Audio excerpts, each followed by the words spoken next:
Scoprire la Padova sconosciuta viaggiando nel tempo e scoprirne un patrimonio di assoluto pregio culturale italiano che potrà offrire ai padovani e ai turisti un nuovo museo all'aperto attraverso moltissimi secoli, partendo dall'epoca romana arrivando al Seicento. Grazie all'intervento di restauro, dopo pochi mesi dall'inizio dello scavo nell'arena posta tra Piazza Eremitani, i musei civici, Corso Garibaldi e i giardini dell'arena, il ritrovamento di quello che è uno degli elementi più antichi del nostro patrimonio storico, l'anfiteatro di Padova, dove 2000 anni fa si svolgevano gli spettacoli dei gladiatori. Grazie alle vestigia che sono a disposizione, lo saranno più in buono stato nella prossima primavera, dopo che avremo fatto l'intervento di restauro, che ci raccontano dell'arena romana, ci raccontano del primo medioevo, del Palazzo d'Alesmanini del 200, del Palazzo Scrovegni del 300 e poi fino al Palazzo Foscari.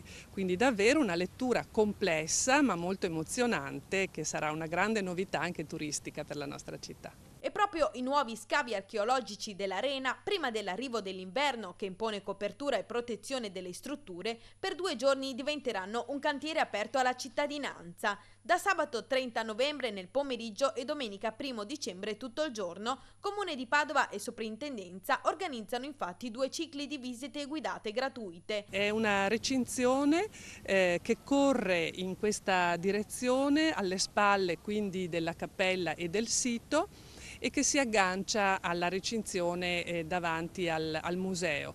L'intenzione è proprio quella di chiudere definitivamente con le frequentazioni che sono offensive per l'importanza di quest'area, bloccando il passo a chi non ha interessi culturali. Una passeggiata lungo il sito, arricchita da pannelli illustrativi, aiuterà a comprendere tutto ciò che quest'area rappresenta.